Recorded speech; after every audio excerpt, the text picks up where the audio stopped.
All right, so we got some kids running the streets in Manistee, smashing windows, breaking into businesses, vandalizing personal property, breaking into cars.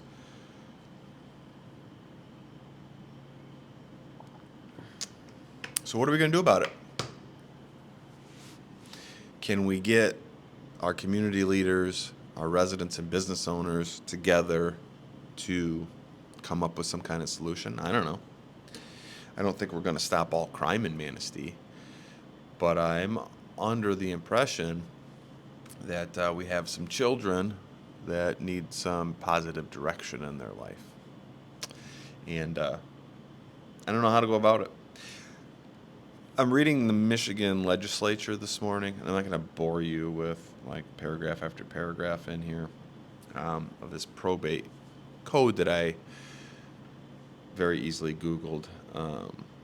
Because I was told that in Manistee County, there's no place to detain juveniles because we can't, because per this detention and care of juvenile code, if they're under 18, they can't be detained, jailed, housed with adults.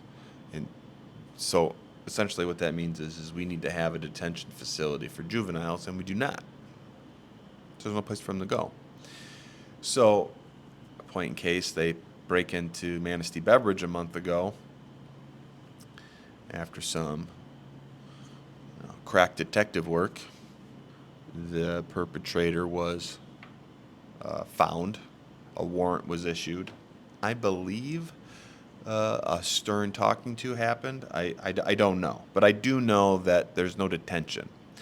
Back to mom and dad.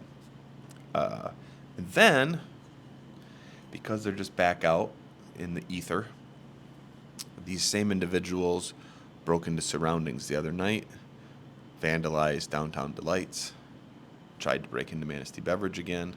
These are the same people that threw bricks and broke into Shell Station, Farm and Home. I go down the list. Cars and trucks, whatever, vehicles being vandalized. If there's no punishment, you can't stop the crimes, right? I don't know. It's unfortunate that these kids, because they are kids, they're young. I mean, man, the surveillance footage I have on these and what everybody else has is just, it's amazing to see a child do the things that they're doing. You know, you guys are, if they're watching this, if you're like the parent of one of these dipshits, and I say that, with kindness in mind. But if you're throwing bricks through windows and stealing stuff, you're a dipshit. And with a straight line, you can connect that to the parents more times than not. Like, the parents are probably dipshits, so it's a learned trait, right? One learns from the other. Not all the time. There could be some circumstances where the parents just not involved. Parents working at OT, and the kid's not getting enough hugs, and so the only way to feel anything is to throw a brick through a window, I guess. I don't know. Look, I did some dumb shit when I was a kid, too. You could call me a dumb shit when I was younger. But I didn't vandalize anything. I didn't throw bricks through windows, and I didn't steal anything. So I don't know what to do. I'd like to have Chief Glass on the pod to tell us, how they're being proactive to defend against this kind of thing. I'd like to have conversations with City Council and the City PD together, and maybe bring in some residents and business owners to talk about like what can we do to, can we come up with some solutions? I don't know, but I'm telling you, it's rough. It's hard going home and putting your head down on the pillow and wondering whether or not you're gonna come back to your business and see glass shattered. Listen, I'm not gonna put a gate in front of my store, okay? Like, this is downtown Manistee. We are a tourist town. We are open and welcome to all humans. I don't need to pull a gate down at night to make the store look like a fortress. That's ridiculous. It looks ridiculous. It doesn't mesh with my vibe, right? And I don't think any other business owner wants to do that either. You know, everybody will say, up the security. Yeah, that's not a big... We have cameras everywhere, all right? It still doesn't stop somebody from throwing a rock through a window. And if, you know, and to tell me what kind of glass I need to put out front, come on, stop it. Or the comments that say, that's what insurance is for. Yes. We know. But if the damage and theft isn't high enough, it doesn't make sense to put out an insurance claim if you're not going to get, 100% of it back. Case in point, my break-in was a little under $1,500. My insurance deductible's $1,000. Hey, I'm not doing a claim. So what good is insurance at that point, right? So I can get $480 back? There's no restitution from a kid that doesn't have any money either. So there's that. But it's more the mental, it's the anxiety of after. It doesn't matter if it's a 14-year-old kid throwing a brick through your window or a 57-year-old dude who's got a drug problem, It still feels the same. It still hurts. It's still ridiculous. I don't know. I don't know what to do. I'm basically just using this as an opportunity to vent a little bit because, man, it's hard. I feel for these kids. I really do. I really do. I want them to get help. When Manistee Beverage Company was broken into and I found out that it was a kid, my knee-jerk reaction wasn't leaning towards capital punishment.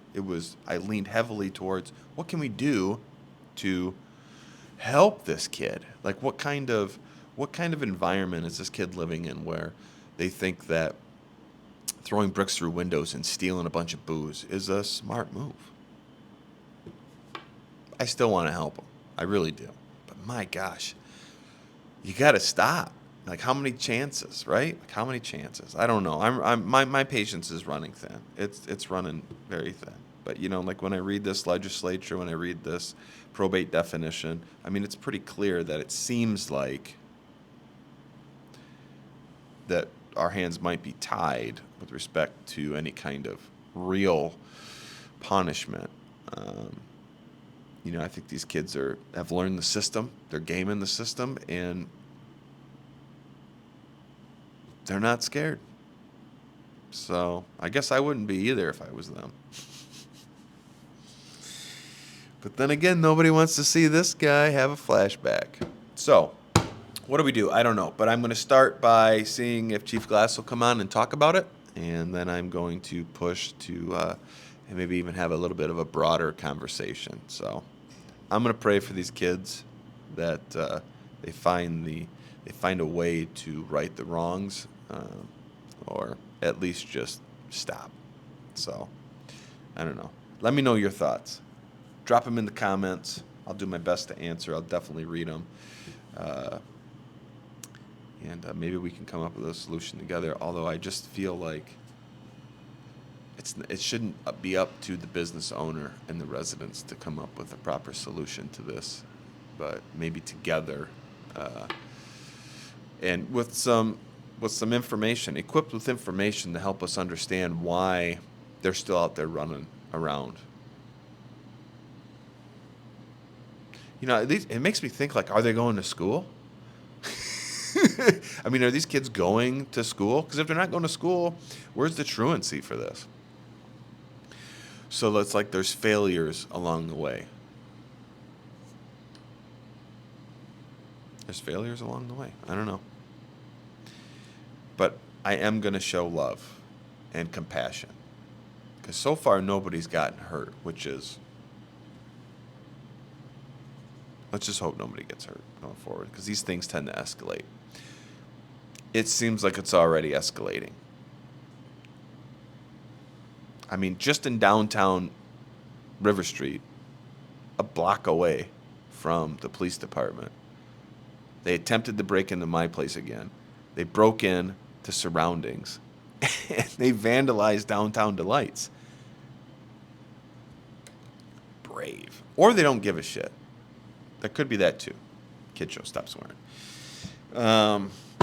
Yeah. So I'm going to leave it at that. We'll try to keep it under 10 minutes. I love you guys.